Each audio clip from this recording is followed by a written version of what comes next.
This is RTV6 News at 5, working for you.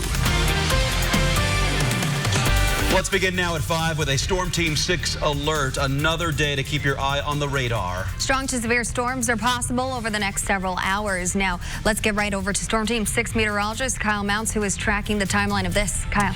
Yeah, and Mark and Amanda, it looks like the bulk of the thunderstorm activity for us is going to be starting to push out of central Indiana here, but we still have this marginal or isolated severe weather threat basically over the northeastern half of central Indiana, primarily for some gusty winds, and we do have Franklin County here nearing the Cincinnati area, but a thunderstorm watch until 11 o'clock. I don't think it's going to last that long because actually you can see that there are some showers and thunderstorms in the county right now near I-74, even south of Brookville. So this is pushing out of the RTV6 area. Only other area we have a spot of some showers right now near Deer Creek there south of Logansport, and these will continue to track into Miami County, mainly just south of Peru. But we could see a couple of additional thunderstorms popping up here as we go through the evening hours, but you notice as we head into the overnight, fairly quiet conditions, and even as we look north out of downtown Indianapolis, not really seeing those cumulus clouds building up this afternoon. We got plenty of summer-like heat though. Temperature is 82 in downtown, 83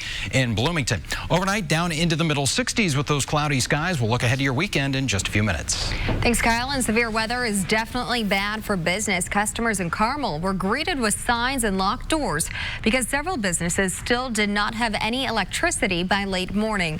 At the peak of Thursday's storm, nearly 50,000 customers were without power in Hamilton and Marion counties. Crews from IPL and Duke say they are working around the clock to get everyone back on the grid. And the light of day gave us a clear look at the damage from Thursday. We took a trip down Keystone Avenue on the north side. The damage was not widespread, but certainly noticeable. Trees down, roof damaged, and that sort of thing. Now, the good news, no reports of any injuries. Tonight, too many broken down elevators in downtown parking garages. The problem has gotten so noticeable, many frustrated drivers have started reaching out to RTV6. Working for you, RTV6's Paris Lubell is asking questions to figure out why so many elevators aren't working and why they're not readily being fixed. Parking is already hard enough to find in downtown Indianapolis, but these 10-story structures do help with that. But people who park here often say the elevators aren't working. Right across the street from the State House, this parking structure can hold nearly 600 cars each day. But some drivers are frustrated after they say they park in the structure only to find the elevators inside broken. We went into the parking structure today and found both elevators inside with these signs posted. That forces people like Jenny Good to use the stairs. Even when I'm early, I'm usually on 6 or above. So today I was late for an appointment and I'm up on 10. So it's something I have to think about today when I leave, that I'm going to have to navigate all the way up to 10. The elevators are operated by Circle Center Mall, and they tell us there's another bank of elevators on the other side of the parking structure. But we found no signs on any of the elevators that directed people to the other elevators. When we finally found those other elevators, we found a problem with them as well. We'll show you that issue coming up at 6 and what's now being done because of our story. In downtown Indianapolis, Paris Lubell, RTV6. Thanks, Paris. Now a developing story from Indianapolis' southwest side. An early afternoon shooting that left one person dead. The shooting happened in the 700 block of South Whitcomb Avenue near West Washington Street and South Lyndhurst Drive. Police actually found 2 people shot. One person was taken to the hospital, the other pronounced dead at the scene. The victims' names have not been released yet, and it's still unclear what led up to that shooting. We'll have more info as it becomes available. Well, he shot a man, then buried him in concrete. Now he's been sentenced to 30 years for that bizarre crime. Prosecutors say Jason Hancock shot Michael Marks to death in February of 2018.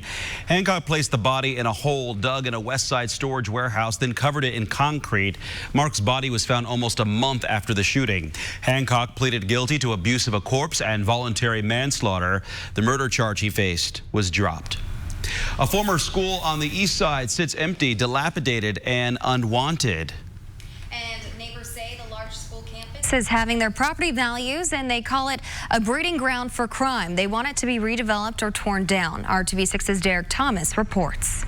Graffiti is scrawled on the old school one. Some of the windows that are supposed to be boarded up are not. If you peer through the broken out windows and the doors, you see chaos and damage on the interior of the building.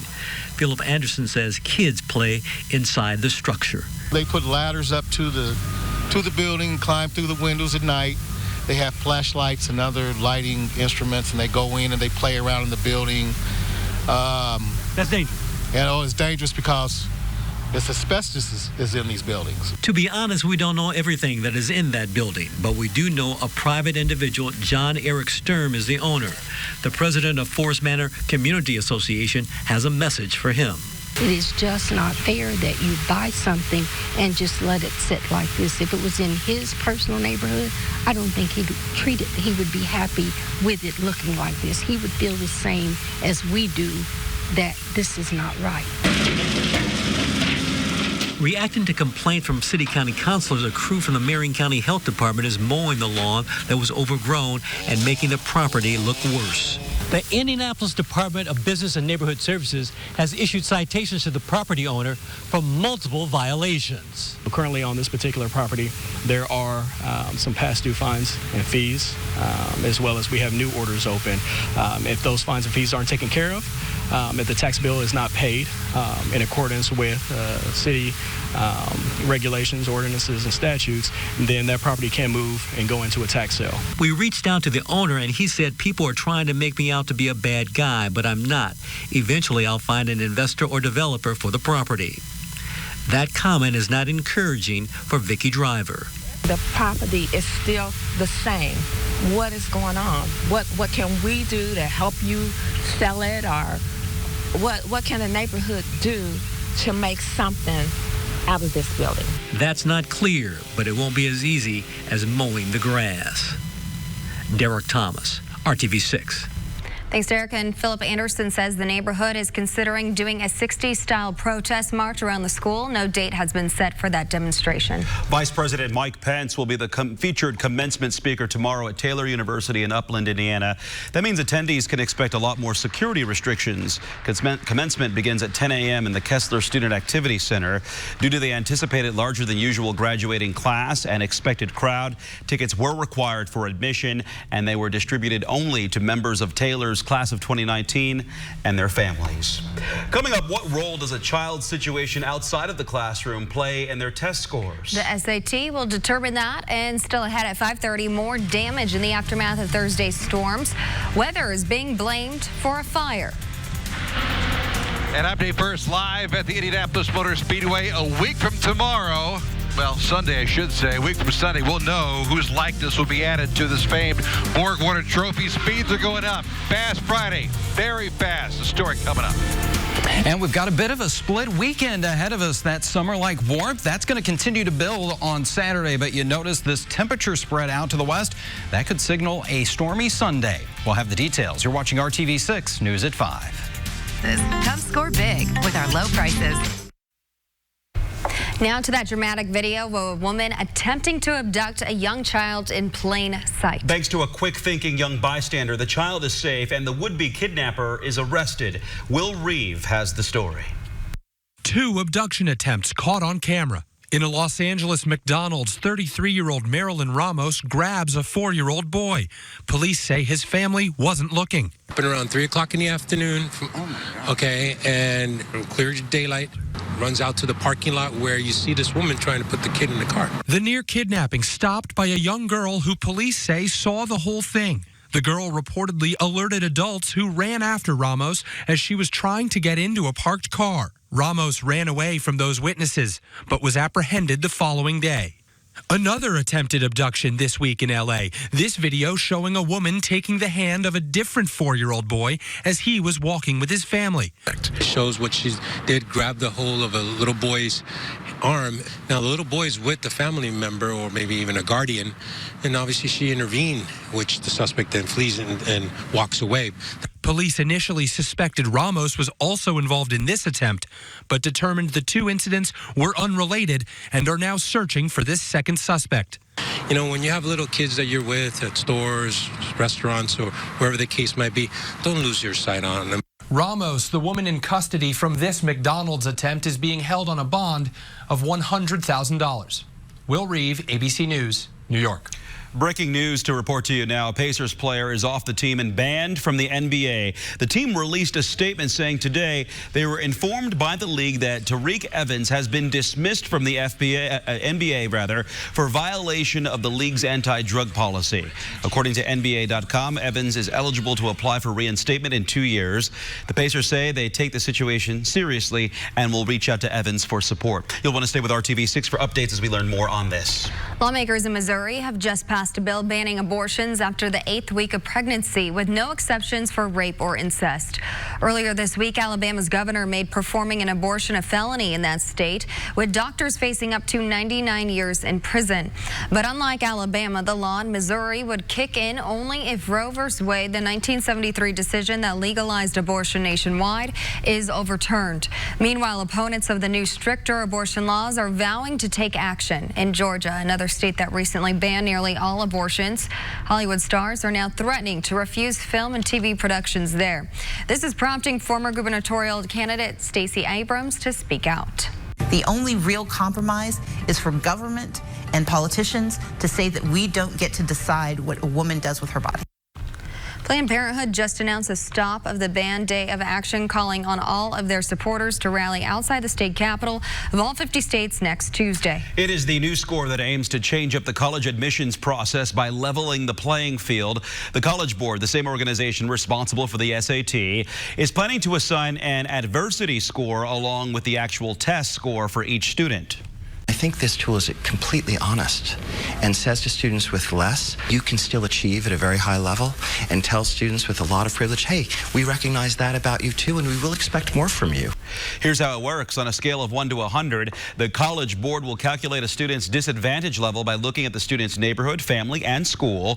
15 factors will be examined closely, such as crime, poverty rate, median income in their neighborhood, and if the student is raised by a single parent. Students won't be shown the adversity scores, but universities will. It's not just any Friday at the Speedway, it's Fast Friday, and cars are still on the track. Dave First joins us live trackside with some highlights from the day so far. Hey, Dave. Some 1,200 laps already turned this afternoon, getting ready for qualifying tomorrow, and then second day qualifying coming up on Sunday.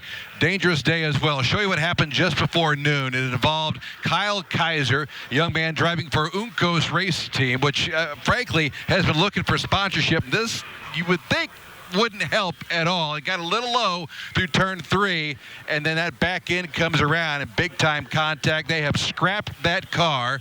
They've already gone to a backup, and this team is trying to get the backup ready for Kyle when it comes to qualifying tomorrow. It's not easy though. I caught up with car owner Ricky Uncos. Can I help? Yes, there is a pair of gloves over there. I don't know what you can do, but maybe I'll do anything. What's the prognosis here? You going to be back tomorrow? Yes, we are building the car that we use at Texas, at COTA. That car was ready and complete, but was some components of the car, and obviously was no high-speed oval configuration. So now we are putting the car together now, but we should be okay, for tomorrow. You guys are putting up a good fight here, right? Yeah, I think it's a shame. We were really fast the whole week, and even today everything looks okay in data. We don't know what happened, So, Ricardo Uncos and Kyle Kaiser will be back for qualifying tomorrow. How about this, huh? How about having the $3 million Borg Warner Trophy next to us? And a week from Sunday, we'll know whose likeness will be added to it. Perhaps it'll be Oriol Servia, who this week going to be attempting to qualify for his 11th Indy 500. And earlier today, gave us a very unique look into his world. Well, every year, Oriol Servia brings a new helmet for the Indy 500. Usually a little twist, something different, and you've got it once again this year. Is that right? Yeah, I did. Usually, I'm double lucky. I have the best helmet painter in the planet, Troy Lee. Yeah. And he happens to be a very, very close friend. So usually, months before the month of May, of course, we get slightly drunk and we come up with some ideas that we hope to remember the next day, and that's the helmet. In this case, this year didn't work that way. I was on a flight. I watched this documentary, and I landed. I'm like, hey, I just had this crazy thought. What do you think? He started laughing and said, yeah, we're going to make people laugh. So we decided to do it. There's no other reason than that. Let's see it. But anyway, I'm going to start slowly. It has the typical Salvador Dali, like I always have. I'm from the same region.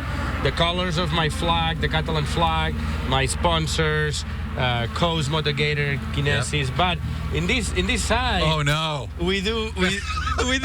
You see, that's the reaction. Bill Murray, ladies and gentlemen. That's the reaction everyone's gonna have when they see it, and why not? There's gonna be probably 400,000 people watching us, so why not create a club or two? Awesome. By the way, I don't know if you're a good backseat driver or not. There goes Fernando Alonso. Who's driving this golf cart? Well, I'm a horrible backseat driver, so I decided to go with a golf cart that has no steering wheel, no chance of someone else. This is Coast Autonomous Driver 8, and it's working great. An autonomous golf cart, ladies and gentlemen. Autonomous golf cart is the best and safest way to move around the speedway. There you have it. The world of the great Oriole Servia, only at the Indianapolis 500. Let's go. And I'd say it is a very unique world. More on that coming up next week on Trackside 6. For now, Fast Friday Happy Hour continues. Much more at 6 o'clock. We'll be joined live by our driver analyst, Tony Kanaan. For now, Day First reporting live from the Speedway, RTV6 Sports. A very different scene than 24 hours ago there at the track. It was drenched. Absolutely, but we are still monitoring some storms. Chance for a couple of isolated storms out there, and today kind of breaking a sweat in parts of the area. Those temperatures into the 80s, and yeah, even a little muggy out there too. That dew point's in the middle 60s. Anytime we get above 60, start to notice it there in the air. That wind is pretty light out of the west. We're sitting at 82 in downtown. You notice we've got a front in the area though, with temperatures in the middle 70s in Lafayette. You're at 83 in Bloomington. As we check out Storm Team 6 radar for you, you can see things are fairly quiet at this point. We've got some showers mainly south of Highway 24 here, south of Peru. These will continue to move toward the east. Nothing severe. In fact, we're not even picking up any lightning with these right now. Also along 65 there in southwestern portions of White County. So maybe you want to head out for a walk. Yeah, we got Duke ready to go cool inside right now, but if you're going to be heading out and taking the dog for a walk this evening, going to need some extra water. Those temperatures staying warm right on through 10 o'clock. We are still in the 70s. Tonight, not going to cool down too much. Lower to middle 60s across central Indiana with those partly cloudy skies. So after that chance for a couple of storms this evening, will be quiet through the overnight. Saturday is going to be a dry day for us. A little toasty again. Quite a bit of sunshine to start the day. A few more clouds into the afternoon. And those temperatures making their way into the 80s. So another summer-like feel to the day with that southwest breeze between about 15 and 20 miles per hour. So a little breezy, a little warm for you in Kokomo at 85. Anderson coming in at the middle 80s as well. 86 degrees for you in Martinsville. 85 in Noblesville. And we'll find those temperatures into the middle and upper 80s south of I-70. 87 for you in Seymour. Spencer coming in at 86. So there's the warm and dry side of the weekend. Then on Sunday, things change up a little bit here. We've got the chance for some showers to start the day. As we go into the afternoon and evening, we will have another complex of showers and thunderstorms moving through.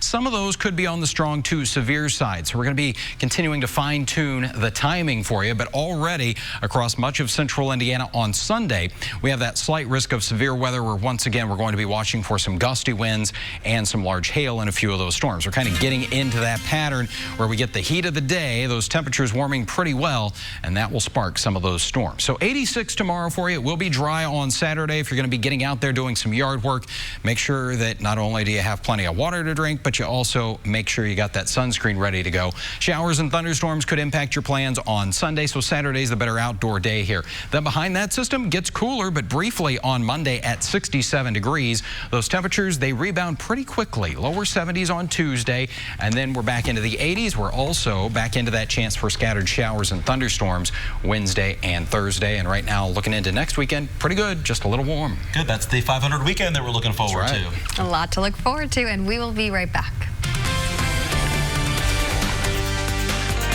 Each. Rallies and checkers. Fast foodies know the deal. Welcome back. Fans of Nostalgia TV know all roads lead to Hendricks County this weekend. Yeah, it is time once again for the Mayberry and the Midwest Festival. It happens in Danville starting tonight at 6 o'clock and runs through Sunday. The weekend is packed with events celebrating the beloved Andy Griffith Show. Fans of the show will find some familiar faces among the crowd. 3 of them stopped by our studios today. Maggie Peterson-Mancuso, who played Charlene Darling on the series. Ronnie Schell, who appeared on the show and also co-starred on Gomer Pyle's spinoff with Indiana favorite Jim Neighbors, and Andy Griffith's daughter, Dixie. What is it like meeting people from across the country who say, you know, I have this experience watching the show? Oh, I love it. It warms my heart, and it amazes me that people, you know, almost 60 years later are still having their kids watch the show, their grandkids watch the show, and they love it. It's wonderful. It really is very heartwarming, like I said. They like to tell you what they were doing when they were watching the show. Or there's folks that say, you know, your father or the show, because it wasn't just him, of course, really changed my child's life. Yeah. You know, really made a difference, got them out of a difficult Changed our time. life. Sure changed our life. Well, Danville is also home of the popular Mayberry Cafe. For a complete list of events and times, go to the Mayberry in the Midwest website.